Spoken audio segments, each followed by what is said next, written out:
And the second book, the first biography of him was published right after he died. Right. And that was Rudy Blesch's Keaton. And there have been other, by the way, by the time the Blesch book came out, there have been like 50 books on Chaplin already. Yeah. Am I right about that? About that. Yeah. So how, but there have been other books about Buster. Why a new book on Buster? Yeah. Well, there were really just 3 biographies of Buster up to this point, and all of them were somewhat deficient, let's put it that way. Rudy Blesch's emphasis was, or his interest, I should say, was in Buster's silent years. So after about 1930, he went through the rest of Buster's life, which is basically half of Buster's life in about 1.5 chapters. So that really soft pedaled the last part of his life, which made it not a completely satisfying read. The second was by Tom Dardis, was published in 1979. Tom Dardis was famously an alcoholic, and his books all had alcoholism as a theme to them. He did Some Time in the Sun and some other books. I didn't know that. Yeah. He wrote a book on Harold Lloyd. He didn't drink. No, he didn't. But for the most part, that was what he was interested in. I think the reason that he embraced Buster as a subject was because he was interested in alcoholism. And I'm not sure that Tom Dardis ever thought that Buster was actually funny. I mean, if you read his book, you kind of wonder about that. The book seems to just be a pastiche of newspaper articles, if I remember. Yeah. It's not really research.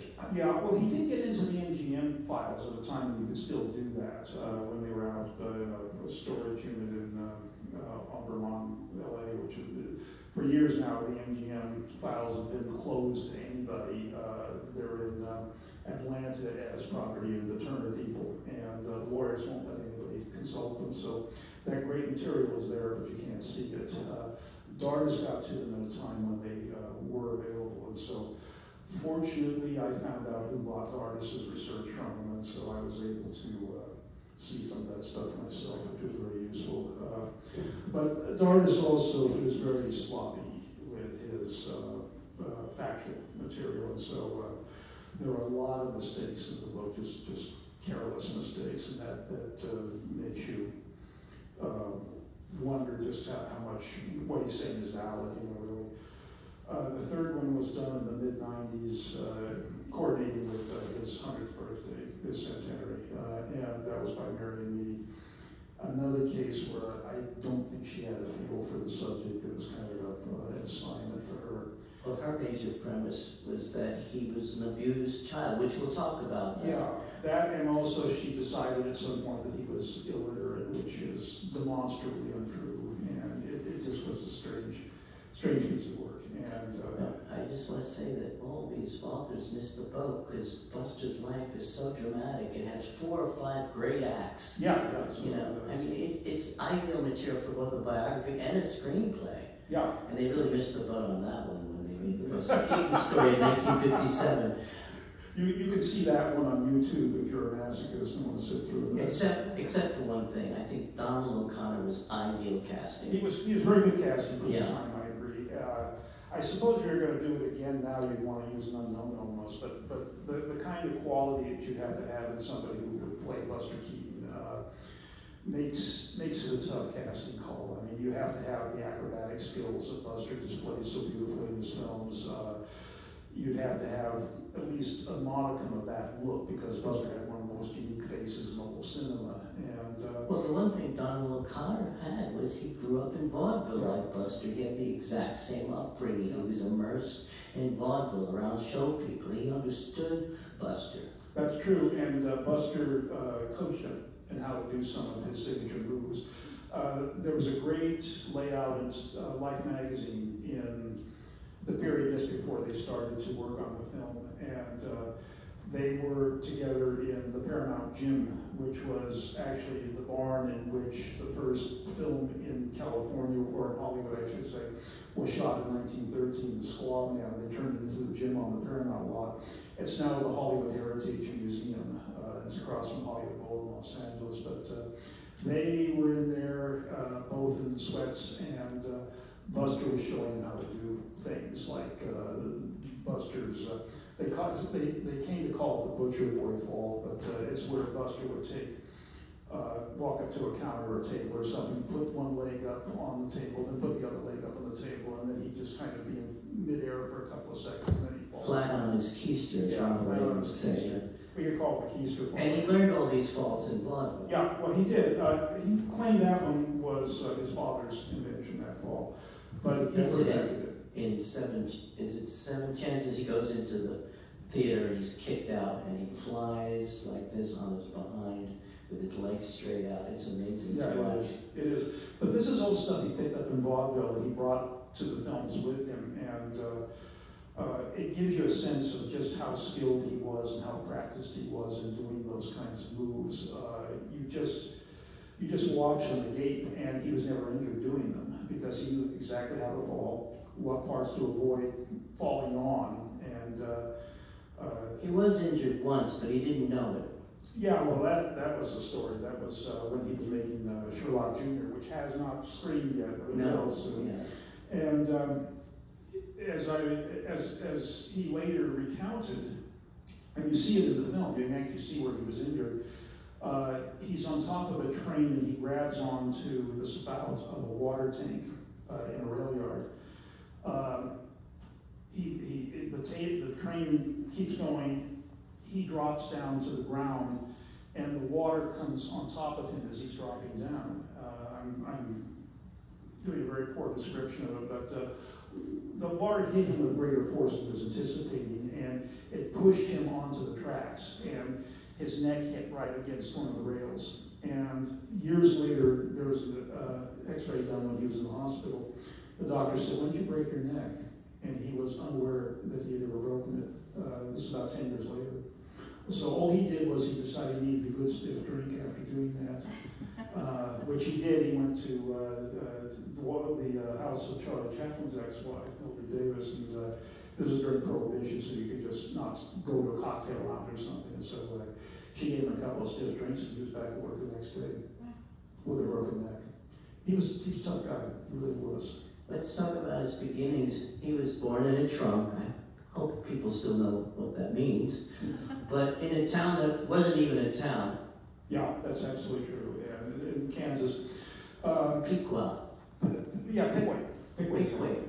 Yeah. And how did that happen? Well, his parents were with a traveling medical show, and you've heard about these over the years. They would sell various nostrums and miracle cures, and a lot of times they were validated in some way by having an Indian and Chief so-and-so and squaws, how they would usually build. It was 1895 that this stuff was happening, and people would attend a free performance, which lasted anywhere from half an hour to an hour, and then they were pitched on the patent medicine, whatever it was, and you could buy them 3 for $5, that sort of thing. And so it was a great way to move into entertainment at that time. It was a rough, tough business. It was actually pretty much the lowest form of entertainment at the time. But that all changed when Buster came along. Well, Buster was integrated into the act to some degree very early on. He got the name Buster, acquired the name Buster at the age of 8 months. Okay, now there are many different stories about the origin of Buster. One that Buster himself used to tell, which we think isn't true, that Harry Houdini named him. Yeah, that's not true. Harry Houdini, I went back and looked at where Harry Houdini was when Buster received that name, because his name is printed in one of the trade papers at the age of 8 months. So you know he had the name by then. He wasn't born with it, but he had it very early on. And Houdini was nowhere in the area, or nowhere near the Keatons when that happened. He was touring Canada with his wife, so that wasn't it.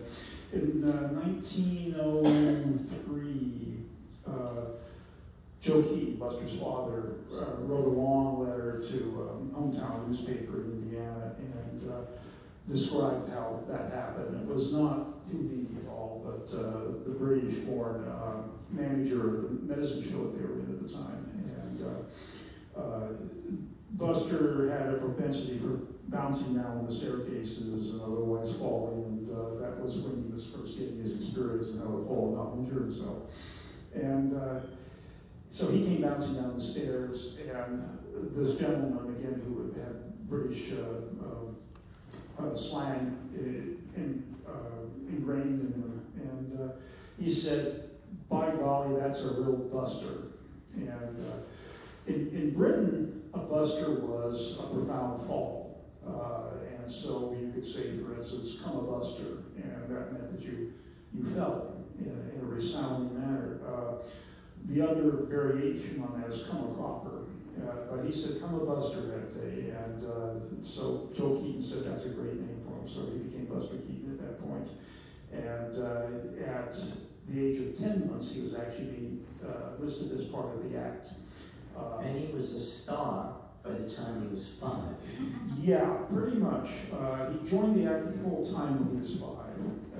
There was the New York Society for the Prevention of Cruelty to Children. The Jerry Society? Yeah, Jerry Society, yeah. And they still exist as a thing. I went through their files. And they still have the handwritten letters that Joe Keaton sent in the turn of the century. I've held them in my hand. But wouldn't Buster pretend to be a little person and have a cigar in his mouth? Well, certain theaters assumed or liked to promote him as being a midget, and that was not true. He was a child. He was actually younger than he was supposed to be. Joe, which was characteristic of Joe Keaton, he lied about Buster's age. This will shock you, but that was. Wait, he lied in which way? 2 years. No, 2 years older. Normally they made them young. Well, again, this was to try to evade the authorities to some degree, because there was a law in the books, and it listed in New York State all kinds of things that children under 16 could not do on stage. They couldn't sing, they couldn't dance, they couldn't do this, couldn't do acrobatics, this, that, or the other. Joe found a loophole in that nowhere in the law did it say that you couldn't pick up a child and throw them into the scenery. And so on that basis, that's how Buster got into the show business and how they evaded the enforcement officers of the Jury Society. So that act was called the most violent act in vaudeville. It was certainly one. Can you describe the act? Well, it turned into, it evolved slowly, because originally they had a pretty dull act. This was the two Keaton parents, Myra and Joe. She would sing and play instruments, and she was kind of a prodigy in that sense. And her trademark later on was that she was playing the saxophone on stage. It would surprise you to know, however, because I checked on this, she wasn't the first female saxophonist in vaudeville. There were others. But Myra was one of them, and she was known for playing the saxophone. She would also come out and sing at various points during the act. But Joe's part of the act, he would get onto a table like that one over there, and he could actually have the table on the center of the stage and stand on the floor of the stage and jump up and land on the table from the standing position. He would jump up into chairs on top of the table, things like that. And this level of act actually had a generic name to it. They were known as silence and fun. That was the category they fell into. The performer used not to talk very much, and there was musical accompaniment while they would do all these graceful moves, and at the end of it, they'd roll out to the front of the stage, lift up the stage, and stand up, and then take their bow accordingly, doing it. And Joe was always less than perfect at that in one respect, because he couldn't keep silent on stage. He always had to talk to the audience. But it was a dull act, and it was not well received by either managers or critics. The manager reports that went back to the home office were always, well, the Keatons, and boy, they were okay, but that was about it. So what happened was, when Buster came of age, Joe had to figure out how to integrate him into the act, and the way they did that was to, Joe appeared on stage in a broad Irish makeup. He was a rough Irish caricature, if you will, with the whiskers and all. And so he decided what he would do is dress Buster the exact same way, so he became a little version of Joe Keaton. So Joe would be up on the table doing the act, and Buster would emerge from the wings with a broom in his hand, and Joe allegedly wouldn't see him, but the audience could see him. He'd rear back with the broom and sweep it across the top of the table and send his father flying onto the floor. Then he'd run off stage very quickly, and so the battle was joined at that point. So it was a back and forth between father and son. And Joe would come out at the beginning of the act after they kind of settled on what they were going to do. And he would portray the act as kind of a parody of modern child rearing. And he'd say to the audience, I love my little boy, but he must be made to mind. So that was the whole plot of the act as it went on for anywhere from 10 to 20 minutes, was to make Buster to mine. The way you made Buster mine was you picked him up, actually he had a luggage handle sewn to the back of his costume so he could be more easily picked up with one hand. And Joe would just pick him up and casually throw him across the length of the stage. Or he'd throw him into the audience sometimes. He did throw him in the audience. One famous, when they had hecklers, this was in New Haven, Connecticut, and they had some rowdy students out front in the front row, and Joe had a hair-triggered temper, and so these students were heckling him, and at one point somebody in the audience, one of the students said, "This stinks," and Joe warned them, you know, this is he said, he warned them he was coming after them if they said anything else. And Myra finished singing her song, and they said, well, she stinks too. And so Joe had had enough, and so he looked for the nearest weapon he had within his grasp, and that would turn out to be Buster. And so he'd take Buster up and threw him at these guys. And Buster, on the Today Show in 1963, enumerated the injuries that he caused by landing right square where Joe felt he needed to land. But he said, now, bear in mind, Joe had to clear the orchestra pit to get to these guys. So Buster was airborne to something like 6 or 7 feet as a projectile. And we should mention that vaudeville had different levels, the small time and the big time. Big time, right. I don't think they got into the big time until Buster became part of the act. Oh yeah, no, they didn't. That's true. But Buster, all of a sudden, very quickly, as you can imagine, became the star of the act because he was the funny one. He was the one that was deconstructing the adult act that his parents did. And so he was the star of the show. The contracts exist, don't they? The billing was the 3 Keatons featuring Buster. How did it? Well, you can look in the ads at the time. You look in the papers at the time, and Buster was generally emphasized above the other two. And this is okay with Joe. I mean, Joe was smart enough to know that he had a star in Buster. And he was their meal ticket, really. He was their meal ticket, and the big theatrical circuits would tell him, you know, we're not going to book the act unless Buster is in it. Without Buster, they didn't play. And so this whole nonsense about Buster being abused or purposely injured in any way made no sense whatsoever. If he was injured, if he couldn't work, the act didn't work. And also, he loved it. Yes, he did. He loved it. And there are accounts of him laughing hysterically as his father was throwing him around the stage. Yeah, well, he learned early on that killed the laugh of the audience if he smiled or he showed that he hadn't been injured. So it became kind of a routine of not reacting the way the audience expected him to react. And in that respect, that's where the great stone face first came from. The deadpan. Yeah, the deadpan, and the father would say if he was breaking up or his expression was showing in some way, that the father would say, freeze, meaning freeze the puss. And so over time he got to the point where he would just look out at the audience with the deadpan and glower at them, if you will, and then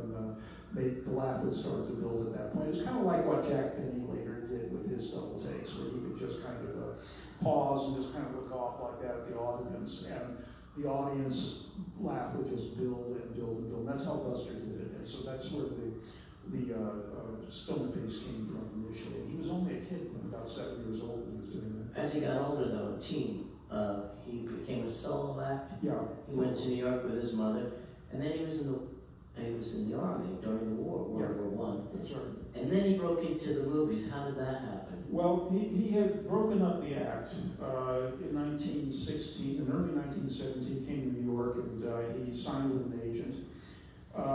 And the agent put him into the Schubert passing show that year, which was a summer show, it was like the Ziegfeld Follies. And so Buster had signed for that.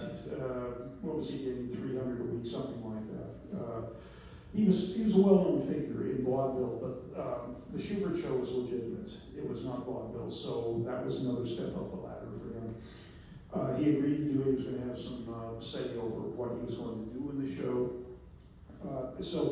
But he was at liberty for a period of time until rehearsal started on the show. And so he'd see a lot of shows himself. He was here in New York. He was walking down the street one day and he encountered a man named Joe Skank. Now, Joe Skank was the booker for Marcus Lowe, who had his own theater circuit known as the Lowe's Circuit, Lowe's Incorporated. Later, they became the parent company of Metro Goldwyn Mayer. Anyway, Joe Skank had married Norma Talmadge, and he was in the process of making her a big star, probably one of the biggest female stars of the 1920s. And he also hired Roscoe Fatty Arbuckle away from Max Sennett, and he was producing a group of two-reel short comedies as well here in New York. And the Norma Talmadge studio was housing both of these companies. And the Norma Talmadge studio, well, Bruce can tell you about that. Well, it's not that far from here. The building still stands on East 48th Street, right near the UN between 1st and 2nd. It's a garage now, but it's the very building where Buster first appeared before a movie camera. There should be a plaque on it. And there's also a sign that says 20th Century Garage, which I think has significance. Yeah, because Joe Skank later started a company. There was a production company called 20th Century Pictures, which later merged with Fox Film to become 20th Century Films. Thank you, class. But anyway, Joe Skank said to Buster, well, you've got some time available. We're making some pictures over here on 48th Street. Why don't you come over and work a day or two? And so Buster thought, oh, that sounds interesting. And so we did exactly that. And the first film in the series was called The Butcher Boy. And it was set in a general store environment where a lot of things got thrown. And you can see in these early Arbuckle comedies, Buster doing his stage shtick more than anything else because he was still figuring out what you should do in front of the camera. So in the first two Arbuckles especially, you can see him doing a lot of patent things that he was doing on stage. And you get a sense of what his stage act would have been like, especially if he had gone out on his own. But he fell in love with the camera immediately. And they were offering to pay him $40 a week, I think, which was considerably less than the shooters were going to pay him, but he didn't care. He was fascinated by it. Buster had the mind of a civil engineer, I think, and he was fascinated by the mechanics of filmmaking. Yeah, I wanted to ask you, what kind of formal schooling did he have? One day in a classroom, the rest of the time he was taught by a tutor. He was considered disruptive, and so... But he was naturally curious. Yeah, he was indeed. And had a brilliant mind for mechanical things. That's right. You could see in the films, so many of his films involved machinery. Yeah, that's true.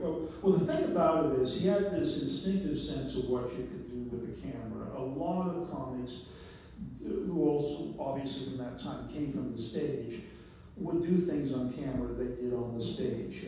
Arbuckle, for instance, could do jazzy things with butcher knives. You know, you could toss them around, and they were like juggling increments to him, implements. Buster naturally understood very quickly that the idea behind the motion picture screen is to put things on it that you couldn't do on stage otherwise. So he very quickly started thinking in terms of what can we do with a train? What can we do with things that we can't do on stage? And especially when the Arbuckle Company at the end of 1917 moved from New York to California, they had a whole world to work with there. And Buster, by that point, had graduated, become the assistant director of the Arbuckle Comedies. Arbuckle was always the director, but more and more he came to trust Buster. And Buster pushed him in more adventurous directions. And so that's the beginning of Buster, the director. Buster didn't officially direct one. Well, no, but he did have a lot of influence on one called Out West, which was shot in Long Beach in 1917. And the whole first sequence, which featured Joe Keaton and Roscoe Arbuckle, did not feature Buster. So Buster was behind the camera, and they were on a train between Los Angeles and Las Vegas. There's a great gag that requires you to have a real train in order to pull it off that I am convinced is the first great Buster Keaton gag on screen. And Arbuckle is a story where he's being chased around this moving train by Joe Keaton and his cohorts. And at one point, they're going through the desert, they're racing through the desert on this train. And at one point, Arbuckle rolls off the train.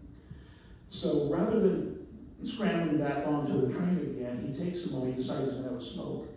So while the train's rushing behind him, and you can see it happening, he pulls out the cigarette paper, he pulls out the little bag of tobacco, and rolls himself a cigarette. And sticks it in his mouth, pulls out a match, holds it back against the moving train, strikes the match, lights the cigarette, takes a couple of puffs, throws out like that, very gracefully reaches out and catches the railing on the back of the caboose as it goes by, and very effortlessly brings himself back up onto the train again. Now, that's not an Arbuckle gag, that's a Buster Keaton gag. You can see that in 1917, Buster was and this is what makes the great silent comedy so great. It's the people doing it. It's not some special effect. It's Buster Keaton, it's Charlie Chaplin. Harold Lloyd had a lot of stunt then. He did, I know, because I did a short on Harold, and I realized he wasn't in the film for half of it. But he did a lot of his own stunts. But Douglas Fairbanks, you know, that great tradition. Oh yeah. So he's in 14 of Arbuckle's shorts, I believe. And then whose decision was it to give him his own series? Well, Arbuckle wanted to get into features, and that was the goal because Arbuckle found the process of making two-reel comedies punishing because each one was a two-reel, 20-minute picture, and each one had to have X many gags in it. There was just so much pressure that he felt to create the gags for these films. If you moved into features, you only had to create enough gags for 2 features a year. And he once said that they always came up with enough for a full feature, but they had to cut so much of it out.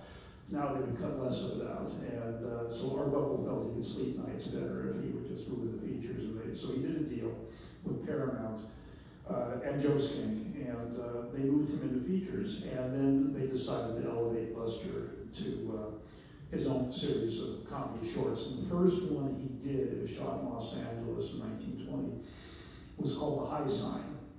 And Buster directed it by himself, conceived of it with a couple of gag men of the period who were left over from Arbuckle's shorts.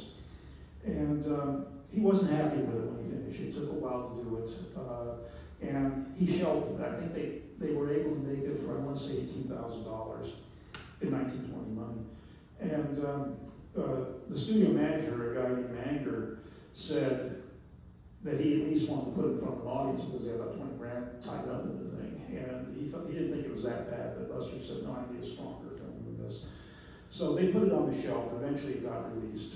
But the first one was called 1 Week. That was released on September 1st of 1920. And it was the first Buster Keaton comedy. The star of Buster Keaton was co-written by Buster Keaton and co-directed by Buster Keaton. Well, both your book, Buster Keaton, A Filmmaker's Life, and my series at Film Forum, which is called Buster's Century, they were both supposed to happen a lot earlier. And we were going to commemorate the 100th anniversary of Buster's debut as a filmmaker. But you said he had collaborators. He was very easy with sharing credit. Yeah, he was. He didn't have, and that's why we don't always think of him as the director. But his stamp is on every one. Absolutely, absolutely. He had a fingerprint, and you can see it in the gag. You can see how he carries himself. You can see it in terms of understanding the character, which is very important. If they get the character wrong, then it's a disaster. And that's what happened later on with the MGM talkies, is that he was saddled with a producer who didn't understand his character. And as a result of that, the films did not work. There are many reasons the films don't work, but that was one of the basic ones. Well, he made one of the misconceptions about him was that his 2 films at MGM were both bad. It's not true. One of them was one of his masterpieces, The Cameraman, which MGM used as a model of comedy construction for decades. In fact, you know the Sing in the Rain number from Sing in the Rain? That was inspired by a scene from The Cameraman. Everyone at MGM had to see The Cameraman. I know Betty Condon and Adolph Green studied it. Well, Keaton also said that Thalberg thought The Cameraman was hilarious. Irving Goldberg, who was in charge of production at that time. So his time at MGM started out well. And the problem with making those films, the films that people like Chaplin and Keaton and Harold Lloyd made, they took more time than a regular melodrama or romance did to make. You could do, say, a Lon Chaney melodrama for $170,000. They would bring in $750,000, most of that profit. Buster would turn out a similar film and it would cost twice that much because of all the shooting and reshooting. Let's put it out for a preview, go back, take some notes, do it again. And but he didn't have the luxury Chaplin had. No, because Chaplin... One film took 6 years to make. Yeah, he'd gotten down to the point where he was making a film every 3 years. And Buster had fallen into the pattern of a spring release and fall release, so he did 2 features a year. He did that pretty consistently during the time that he spent as an independent. But a lot of things converged when he lost his independence after making Steamboat Bill Jr., which is one of the strongest independent features. Well, we're jumping ahead a little bit. Oh, yeah. Because he first makes these 19 great 2 reel comedies. And I think his reputation can stand on those if he never made a feature. I agree. And then he makes his first features. The first 2 don't really count. The first one, the Saphead, he's not playing a Buster Keaton character. And he didn't have anything in any part of the direction of it. He's playing a part that's on a film that's based on a play that Douglas Fairbanks had played. Right. His second film, 3 Ages, which we're showing on Monday night at Film Forum, which even though it's not we both say it's not a real Buster Keaton, it's really 3 2-reelers, it's still hilarious. Yeah, Buster said that himself. He admitted that himself. And I have a theory that the investors, the shareholders of Buster Keaton Productions Incorporated, which significantly did not include Buster Keaton, he was not an owner of Buster Keaton Productions Incorporated. There were 10 of them. Irving Berlin was one of the investors. But I think that they were a little nervous when he went into features initially because features cost a lot more than shorts, of course. And the arrangement with the distributors for the comedies, the short comedies, were that they would deliver a negative that would cost somewhere in the neighborhood of $30,000 for a short subject. And the distributor would reimburse them their production costs. So their exposure was quite limited with the short subjects. When they got into the features, there was no reimbursement. They had to wait until the box office returns came in order to make themselves whole again, and ideally to make some money. So it's a very different situation. And also, Buster was a perfectionist. He probably spent more on his comedies than the backers wanted him to, like The General. Oh yeah, The General was over $40,000. And it took a while for The General to become profitable. It did become profitable. There's a myth that The General lost money. It didn't. And how common was it for makers of 2-reel comedies to shelve their movies? He also shelved The Blacksmith, which was shown on Monday also. But I'll tell you something about The Blacksmith. For years, we showed a version that turned out to be, the Raymond Rohow print was the pre-release version. On Monday, we're showing, and Buster threw that out. And the version we're showing, what? Do you know where that came from? That version of Blacksmith? It was a 9.5 millimeter print found in Argentina. No, I don't mean the new one, but I mean the original one that was shown for all those years? Yeah, no. It was in the vault on Keaton's property, which was owned by James Mason. So that's where they got it from. But that was work. But he had thrown out, he didn't like that version. Yeah. Well, what had happened was he made 2 films that were somewhat different and somewhat problematical, apparently also. One of them was The Blacksmith, and they were shown to a First National Exhibitors Convention in San Francisco. This was covered in trade papers. Joe Stink showed them, and both of them received a very mixed reaction from the First National Exhibitors. And so Buster, and then The Blacksmith also got a really terrible review in Photoplay magazine, which was a big and influential. But the fact that they were even reviewing shorts in those days shows how important short subjects were. Yeah. and by the time talkies came in, they were more programming. But Buster knew he had to fix the blacksmith, and so he went back. He was in production on the blacksmith off and on for a year, and that's highly unusual. For a two-reel comedy. For a two-reel comedy. But he would do that, and one of the reasons why I wanted to call the book A Filmmaker's Life and emphasize that part of his work behind the camera as much as in front of the camera is because he was so obsessive about what he did. Oh, you could see that. He had such pride in his work. I saw that Today Show after I did my first big, my blowout Buster Festival '91. Someone from the Today Show called me and I watched it on a negative at Rockefeller Center. And he talked about it, his films like they were made yesterday in such pride. And he could detail everything about those films, how they made them, how the gag was constructed. He remembered all of it, and with, as you say, great pride. But in fact, the overall culture was dismissing that era. Yeah. In fact, Buster was dismissed as just a relic of the past. The greatest pie thrower in the movie, he never threw a pie. But he was noticed, right? Right. He threw a pie in one of our booklets. Well, he threw a pie in a film called Hollywood, but also in Hollywood Cavalcade. Yeah, that was until 1939. That's where it came from, yeah. Hollywood Cavalcade. Yeah. But he didn't mind perpetuating that. Well, as long as he got the word. That's right. That's right. And I think though he loved working out the mechanics of those films and the odd combination of somebody who had that kind of a mind, but also was schooled from the age of 3 or 4 years old, how to make audiences laugh all at the same time. You can't build somebody like that deliberately. It just happens through some sort of strange fluke of birth. I want to say something. I've been showing these films for over 40 years. Actually, my first Keaton Festival I ever did was at the Carnegie Hall Cinema with Raymond Rohauer. That's how long ago that. And I've been doing Keaton festivals forever, and I've seen the films dozens of times. But they're brand new every time I see them because they're with different audiences, and each audience brings something new to it. And the laughs are exactly where they were 100 years ago. We saw that the other day with Steamboat.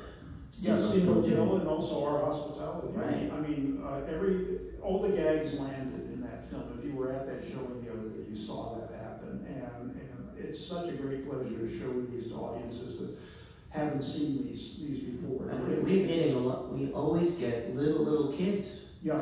We did a children's matinee of Steamboat Bill Jr. the other day. Totally sold out. Little kids, like 4 years old, 5 years old. He's a totally universal appeal. You know, I overheard a father of a little girl saying, "Boy, that Buster has a great face. Buster Keaton has a great face, doesn't he?" And the girl says, "Was that Buster Keaton?" Well, you know, all of those films, to one degree or another, are very appealing to children. The one that we ran on Sunday, which was Go West, which I'm first evangelical about because I was really taken by that film. My first favorite. And so I did a hell of a sell job before we didn't mention how we got into features then. Okay. So after the two reelers, they decided to put them in features. Yeah. Was that Joe Skank's idea? Well, Joe Skank had to allow it. Arbuckle at that point had gotten into trouble with the Virginia Rapids situation, and so he was out of pictures. And it was a natural progression for Buster, and I think they realized if they wanted to hang on to Buster, they had to give him features because somebody else was going to put him in the features if they didn't. And so that changed the business model for these investors. And eventually they got cold feet. This is after the number of 9, I think, features that he did as an independent. And except that, you know, let's list them. I'm going to throw this word masterpiece around, but it's true. It's one masterpiece after another. Sherlock Jr., one of the most amazing films ever made. The Navigator. 7 Chances. Go West, not my favorite. Batley Butler, which I've warmed up to, and then The General. People ask me what my favorite movie of all time is, and it's impossible to answer, but I always say The General, because there's no more perfect movie. Maybe 7 Samurai. They're both great historical epics.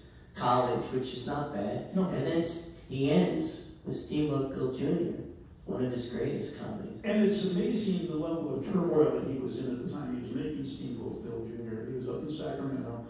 The film was half finished, and he was told that he couldn't do the third act the way it was planned. The third act was supposed to be a flood, and there were historic floods along the Mississippi that year. A lot of people were killed, and Sting told him, you can't do a flood because people won't find it funny.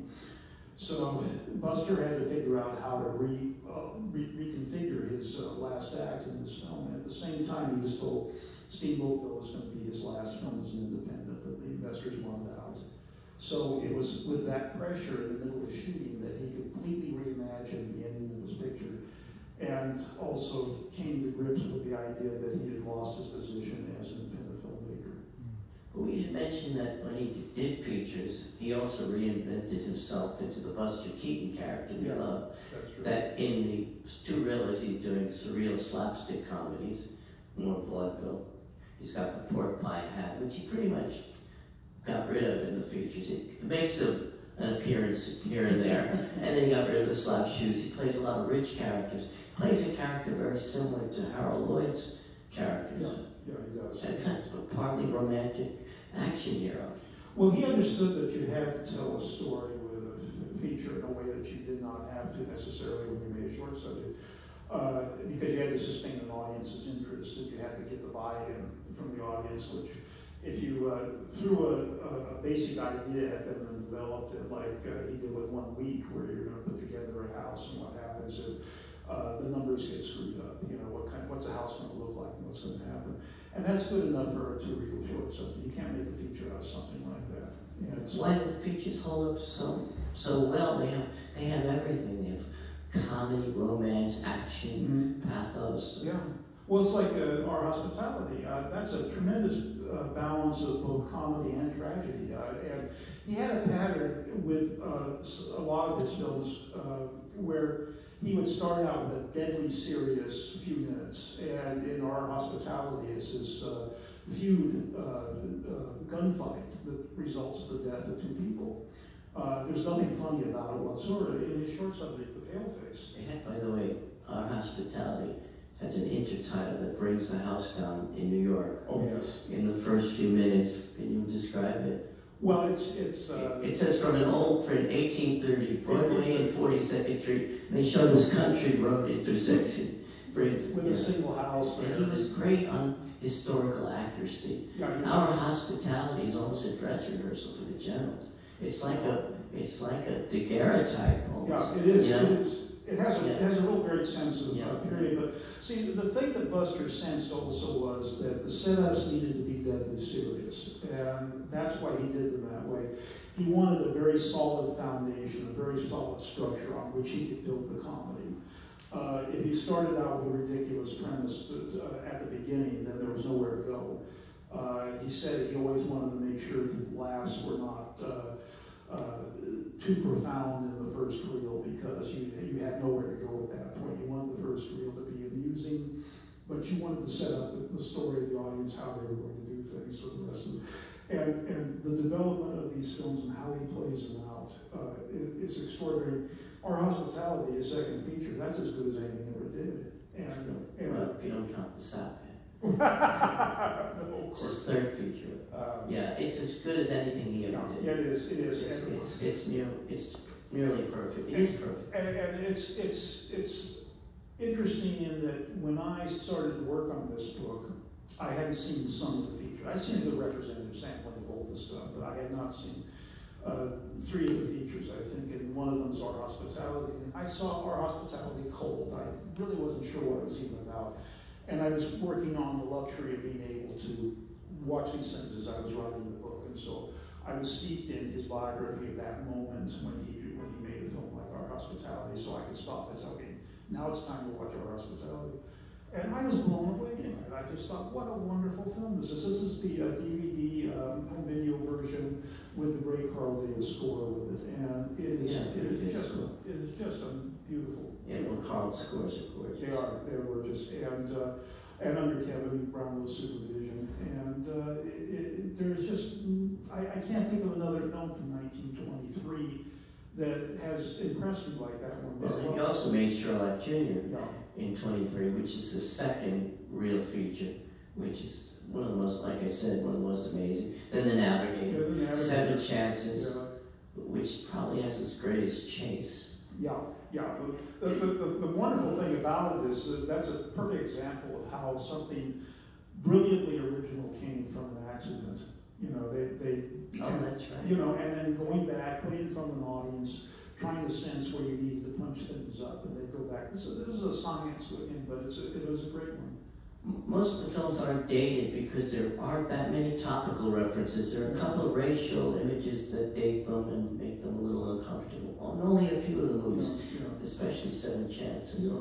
Well, that comes from vaudeville, of course. Yeah. And but at that time, everybody came in for it a little bit. It wasn't thought to be anything other than. But there's the occasional topical reference that I now have to explain to the audience, like Julian Eltinge, who was the most famous female impersonator of his day. So he goes into a stage door, he's looking for a woman to marry. They have a steamer trunk in front of the sign that says Julian. That's where he's thrown out of the theater on his keister. And they move it says Julian Eltinge. Well, the audience in 1924 would have understood again. Yeah, of course. Yeah. But, so he wasn't about topical stuff, but at the same time, though, what he did was universal most of the time. Another thing about Keaton's comedy, Keaton as a comedy performer, is that I think he invited the audience into the process, if you will. With Chaplin, everything was laid out. You never had to wonder, as a member of Chaplin's audience, what was expected of you at any given time. Buster was different from that. He didn't try to present you with a tearjerker necessarily, but also he gave you room for interpretation and in ways of imagining what he was thinking, what he was going to do, and that you didn't get with some of the others. And I think that's one of the reasons why he got away with the blank face, or the allegedly blank face, was that he thought and emoted with his entire body. And it wasn't a blank face. It was expressionless, but his eyes. Oh, yeah. I mean, there's that fantastic scene in the Cameraman where he loses his swimming trunks, and there's 4 women swim by and his eyes dart. I mean, it's amazing. Yeah, no, it's great stuff. Yeah. It's great stuff. And that goes to something else about Buster also, and I think the short subject of Playhouse points this out as well. He was a great natural actor. He was a good dramatic actor, as he proved later on, but... he didn't have many chances to do dramatic parts. No, he didn't, but... He did something on television, The Overcoat. Yeah, The Overcoat. He did an episode of the Desi Lou series, The Greatest Show on Earth, which was beautifully done, and that's entirely serious as well. He did a Route 66. Route 66. And he did a really great Twilight song. Yeah, he did. Yeah, one of the best Twilight songs. Yeah, he did. So, but in each case, I mean, go back and look at the people. You know the premise. Most of you know the premise of the Playhouse, which is everybody working in the Playhouse is Buster Keaton. He's the pit band. He's on stage. He's in the audience. The entire audience is made up of Buster Keaton. So a simple split screen between a man and his wife, and each one of them have a distinctive character, and he does it all with expression, and he does it all with body language, what Lon Chaney called an attitude of body. And a brilliant actor. He was really wonderful. You see really peaks of this in a lot of his films, and he was astonishingly good. He doesn't get credit for that. I'll bet we're close to... we cannot not talk about his bad years and his renaissance. So they pretty much sold him down the river. They sold his contract to MGM. Yeah. And like we said, the 2 silents at MGM, one is great and one is pretty good, despite marriage. The first talkie, though, is one of the most painful things. It's painful to watch it. It has nothing to do with what he had established as a great comedian. No, it's not. And then you know, he was one of the biggest stars at MGM, married with 2 children, living in a mansion, then all of a sudden it fell apart. It fell apart. Well, Thalberg looked after him to a point, and the second one he did at MGM, he gave Keaton his head, and he told his brother-in-law, who was Keaton's producer, Larry Weingarten, to back off, lay off Keaton. And Doughboys has a Keaton-esque setup. It's got some good material in it, but he was drinking at that time, and he was unhappy. His marriage was falling apart at home. So he misbehaved, let's say, and you can see it in places of the film if you look. You know, in Kevin Brownlow's follow-up documentary, just great, hard act to follow, he did another documentary called So Funny It Hurts, hosted by our friend Jim Carrey, who we dedicate the book to. Yes, he's our mutual friend who was a close friend of Buster's. Yeah, he was. He was a wonderful man. In that documentary, he shows a scene, I think it was What No Beer, ironically, where you could see that Buster is visibly drunk, not pretending to be drunk. He's drunk while he's working. That's right. Yeah. He snapped out of it. He got sent, Thalberg sent him on vacation for a while in Europe with his wife, and he came back and did a film called Parlor, Bedroom, Bath, and I think that's the most successful of all of the MGM features, talking features, because it has a nice balance of good, snappy dialogue. At the same time, Buster was allowed to develop the film. There's a transition sequence in it that is not in the script at all. That Buster, I think it probably plays for 7 or 8 minutes. That gets them from the mansion to the parlor, bedroom, and bath of the title, and all of that. But then MGM had the boneheaded idea to team him with another comedian. Great comedian is all right, Jimmy Durante, but it's like. Yeah, and it didn't work. They were not paired at all. There was no chemistry there, and so 3 of those films, more drinking, and that was the end of the story. So he. Then what? Well, let's cut to the chase. He made shorts for really inferior shorts for bottom of the barrel company called Education, and then for Columbia by the same guy who made the Three Stooges, and they look like Three Stooges short. But then something great happened to him in 1940. Yeah, that's right. Well, he ended up going back to MGM as a consultant.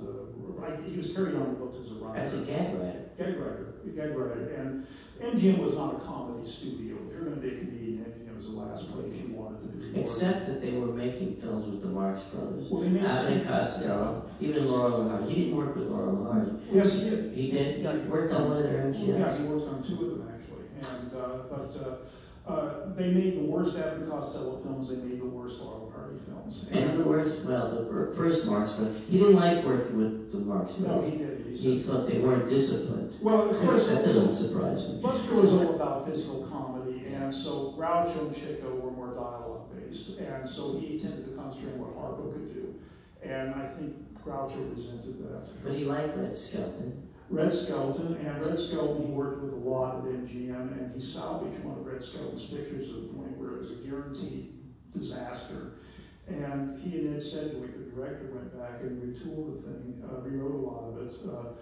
Those files are at USC, incidentally, and they turned it into a big success. Southern Yankee, it was very profitable. And which is partly a remake of The General, not really. There's some scenes lifted from The General. Yeah, it has kind of, there are echoes of The General, let's put it that way. And he also remade The Cameraman as Watch the Birdie. Well, he didn't have anything to do with that, but Red Skelton did, yeah. And Buster also mentored young comedians, particularly Lucille Ball, who he really admired. Right, and he helped her develop a vaudeville act that laid the groundwork for Out of Lucy. But we were talking about his life being 4 or 5 acts. His last act was terrific. Yeah, it was, because finally, it's amazing to me, it was surprising to me that his films were as unavailable to see during his lifetime as they were.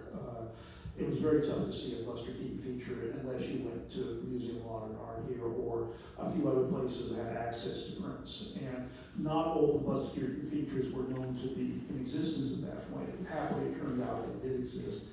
But at the time, you could see the Navigator, you could see the General, you could see a few of them, but not many.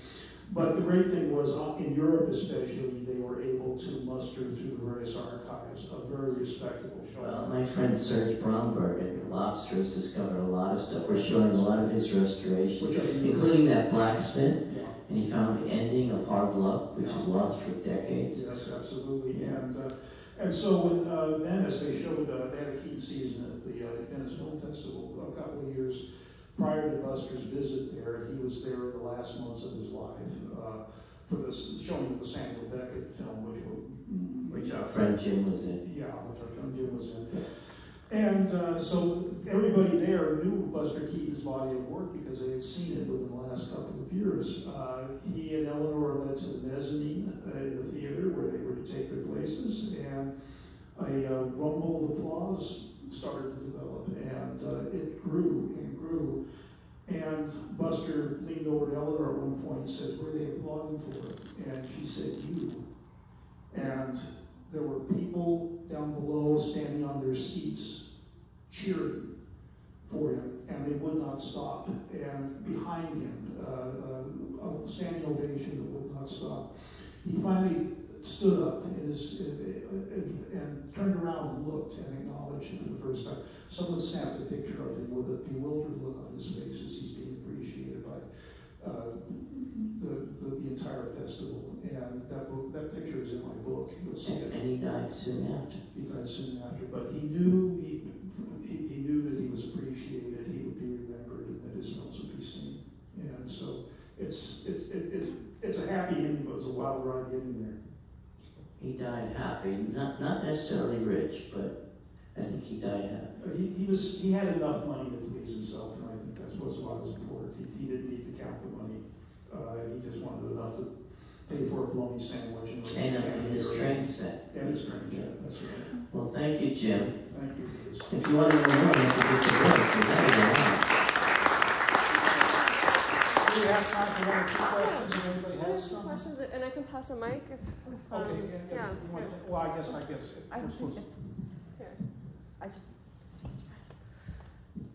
I just wanted to ask you a question about Joe Keaton's obvious story about toddler Buster being sucked out the window by the tornado. Yeah, that's not true. I know, but I'm just saying, like, he wrote that, right? Yeah, and he had a flair.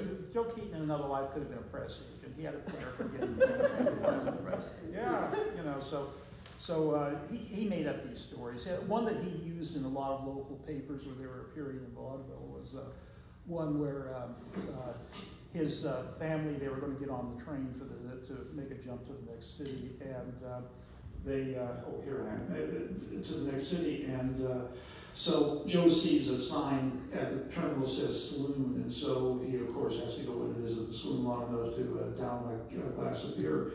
He comes back out just as the train is pulling out, the family stuff. Well, word comes back a little bit later that there was a train crash. There was a trestle that went out or something in the train, and people were injured and killed.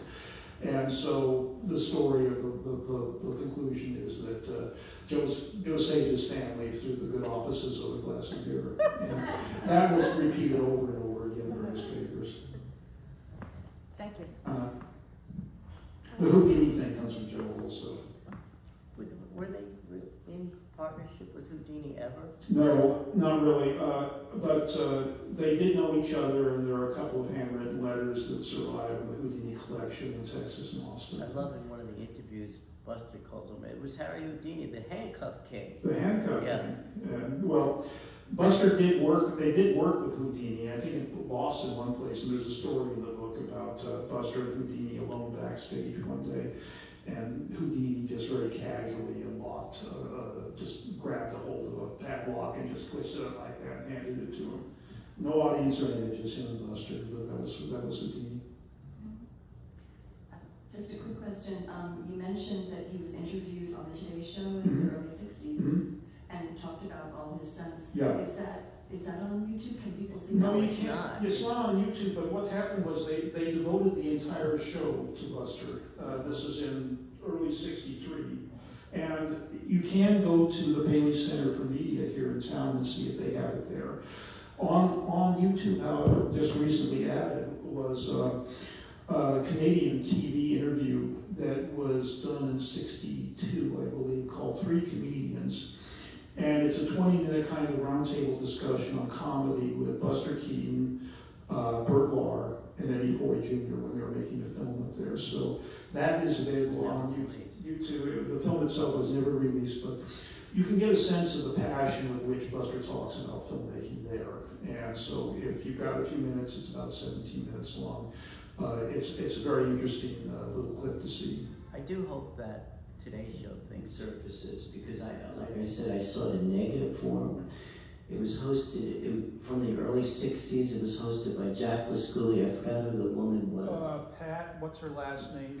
She was the predecessor of Barbara Walters. Well, and Hugh Downs, who had just started. I don't know if he was in it, but they dressed him up in old-time movie costumes because they thought of it as an artifact from the past. Yeah. And then he talks about these films. It was like the first DVD commentary. Yeah, it was really. Yeah, because they left his mic open, so they're showing scenes from The General, for instance, and he'll say, "That's my father up there," things like that. And so, you get a sense of had Buster survived into the age of Laserdisc and did commentaries, this is what they would have sounded like. And it just makes you think, boy, we really missed out on something, you know. But there are a lot of interviews with him. Yeah, he was very accessible. Kevin Brownlow did some great interviews. Did a wonderful interview because Kevin Brownlow knew the names that other people did not know, and so he could get down the nuts and bolts of what was going on, who was doing what. Kevin's interview was unique in that regard, I think. But there are a lot of good interviews. There's a book, a collection of them issued by University Press in Mississippi called Buster Keaton Interviews, and they collect most of them in that volume. So if you'd like to read a good collection of interviews with Buster Keaton, that's currently in print. And he didn't fabricate things like some old-timers did, except for you, Dean. He was loose. Yeah.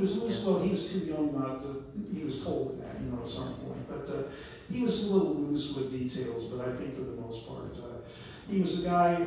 And this is true of W.C. Fields also. When I wrote a book, there was a sense of honor among these guys, and in Keaton's case especially, he wouldn't take credit for things that he didn't actually do, and so you can pretty much count on if he claims that he did a particular stunt, he did it. He's a very straightforward guy, and he was proud of what he did.